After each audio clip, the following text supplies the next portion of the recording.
నమస్కారం NS news కి స్వాగతం। నా పేరు సంధ్య। ముందుగా వార్తల్లోని ముఖ్యాంశాలు।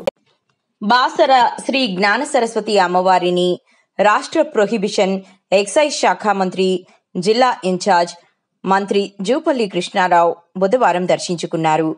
ఆలయ అర్చకులు వేద మంత్రాల నడుమ పూర్ణ కుంభంతో ఆహ్వానించి ప్రత్యేక పూజలు నిర్వహించారు। ఈ సందర్భంగా మంత్రిని ఆలయ అధికారులు శాల్వాతో సత్కరించి అమ్మవారికి పట్టు వస్త్రాలు సమర్పించారు। బాసర సరస్వతి అమ్మవారి దేవాలయాన్ని సందర్శించుకుంటారు। ఈ సందర్భంలో జిల్లా కలెక్టర్ గారు, మాజీ మంత్రివర్యులు ఎమ్మెల్సీ గారు, గౌరవ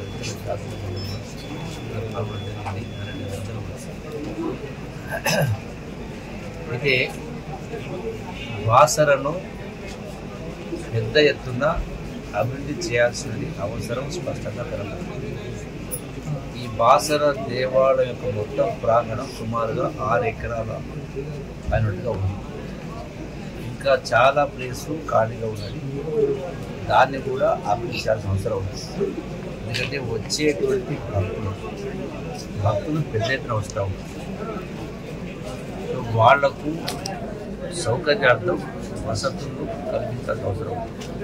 అలాగే ఇక్కడ వచ్చేటువంటి పిల్లలు వాళ్ళతో పాటు పిల్లలు వస్తాం, ఆటపాటల సమస్య, ఇవన్నీ కూడా పెద్ద డెవలప్ చేయాల్సింది। గౌరవ ముఖ్యమంత్రి రేవంత్ రెడ్డి గారు ఈ బాసర దేవాలయ అభివృద్ధి కోసం ఒక మాస్టర్ ప్లాన్ తయారు చేస్తాము।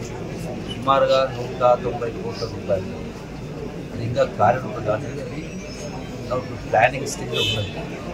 సో ఆ యొక్క ప్రాజెక్టు పూర్తయితే పెద్ద ఎత్తున తెలంగాణ రాష్ట్రంలో అతి ముఖ్యమైన ప్రాంతంగా లక్షలాది మంది భక్తులు వస్తారు।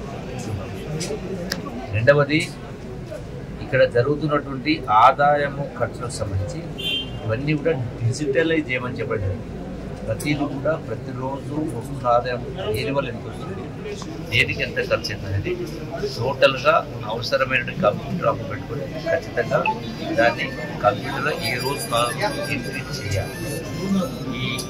ఈ యొక్క వ్యవహారం మొత్తం కూడా ఈ కంప్యూటర్ డిస్ప్లే అనేది కలెక్టర్ ఆఫీస్ ఉంటుంది, ఏ రోజుకి ఆ రోజు కలెక్టర్ కూడా మానిటర్ చేసే అవకాశం ఏర్పాటు